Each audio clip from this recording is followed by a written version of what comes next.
everybody, this is Kohdok here, and just like every year, LEGO has decided to release what they feel will be their next huge big series right at the start of the year. Exactly 1 week after Santa Claus has maxed out his credit cards. Oh well, I questioned the decision, but that's not what we're here to talk about. What we're here to talk about is this new series. So, let's take a look at LEGO's futuristic medieval Nexo Knights. In the futuristic medieval world of Knighton, an evil talking book finds a patsy by the name of Jestro. He uses Jestro to escape from the king's palace, defeating Murloc, the kingdom's wizard, in the process. This talking book is the Book of Monsters, and by waving a wand over it, Jestro is able to summon an army of monsters whenever he wants. Let's make some monsters! Yeah, some evil, nasty monsters. Yeah, let's summon some freaking monsters! Coincidence, I'm sure. The only ones who can stop him are an elite team of knights recently graduated from the Knight Academy. These knights receive a special energy from Murloc 2.0, the wizard's digital reincarnation. Together they must stop Jestro from discovering a series of magic books that, when fed to the Book of Monsters, makes it even more powerful and evil. They are the Nexo Knights. So, Nexo Knights is a pretty straightforward premise, kind of similar to Ninjago in that it has the colorful warriors who fight evil, and the sets kind of reflect that. They have the small basic sets that go from $10 up to the Fortrex, which is about $100.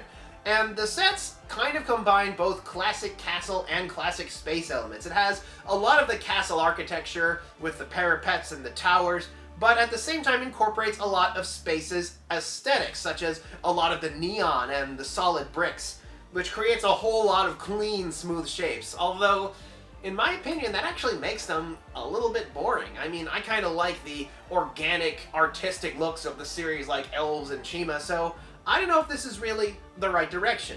Although what I do feel is the right direction are these ultimate packs. For $10, you get the character and a set of weapons. It's not like the spinners where you get like the dude, the spinner, and a couple weapons and nothing you can really do with it.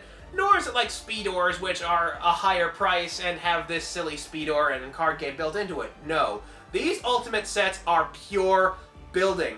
Along with the character and a couple weapons, they actually have the Nexo powers, some of the things that Murloc grants them. They come with 3 powers, each of which has its own layout, which can change depending on which power is equipped. And there are plenty of blocks in these, a bunch of rare ones too. You get a lot of the special ones, like you get Clay's swords, you also get like the Phoenix wings, you get Laveria, who actually has a whole bunch of clever parts. So I actually really kind of like these. They strike a decent balance. I mean, they don't quite have the put it in your pocket ability of Ninjago where you can play it on the playground, but at the same time it ditches all the pointless kerfuffle that the Speedors had. It is pure building fun, and I really enjoy it.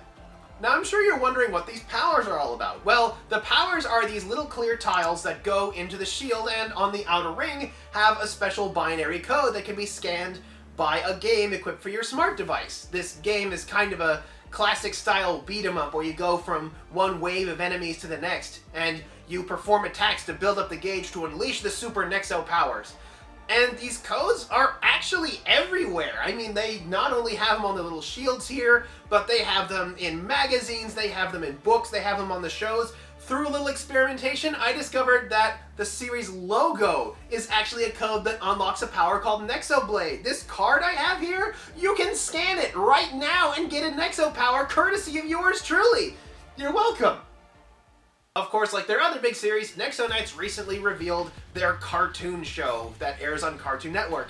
It's a pretty straightforward and simple show where Jestro comes up with an evil plan and the Knights have to stop him while at the same time trying to get help from Murloc 2.0. Now, unfortunately, like a lot of shows, the characters are pretty much defined by one trait. Ooh, Clay is uptight, Lance is rich, Macy's a girl, Exo likes food. Then again, they do at least have a bit of a dynamic where the characters' personalities kind of clash with one another, while at the end of the day, they discover that they really respect each other. It's also nice that none of them have the personality of annoying, unlikable jerk who ruins everything. Now, unlike Chima, which was attempting to be pretentious and special, Nexo Knights is a lot more throttled back and self-aware. Fortrex! A complete rolling fortress, ready for battle and spelled with an X! Because having an X in the name makes it cool and high-tech. Now, granted, I think it's actually kind of a cool concept that you can grab powers off of the television show, but unfortunately, every time they have a TV toy interaction gimmick, there's always something that kind of gnarls things up, like it has to bleep loud noises or flash bright lights at you, and Nexo Knights is sadly no exception. When Murloc is about to transmit the code, he has a special bleeping countdown that goes down to tell you to get your phone ready.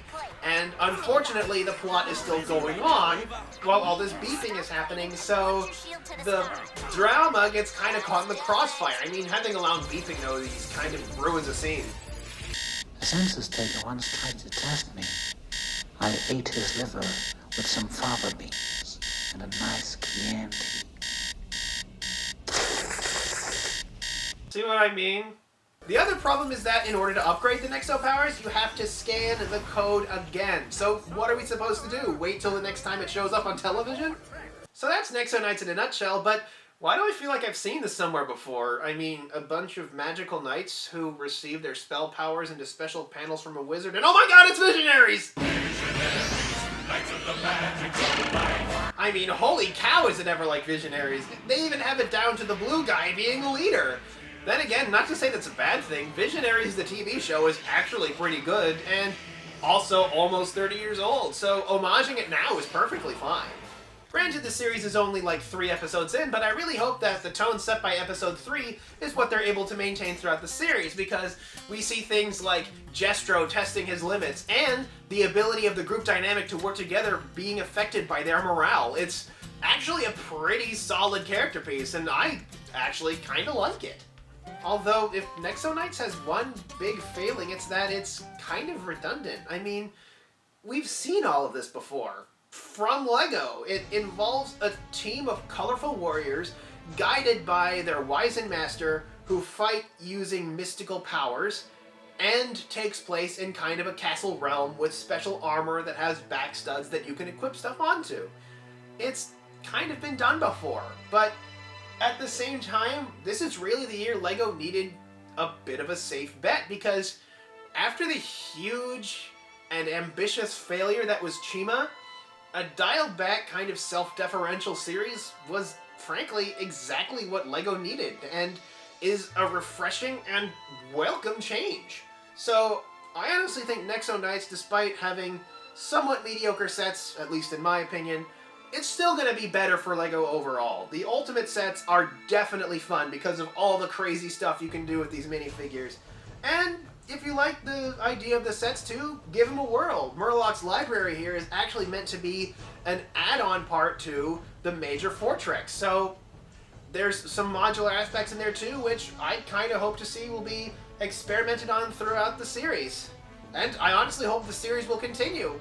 The characters need just a little bit more character development to become truly interesting, but with so many episodes to go, I imagine we'll get plenty of that. So, this is Nexo Knights, and this is Kohdok signing off. It is a time when magic is more powerful than science, and only those who control the magic control destiny. They are the Visionaries.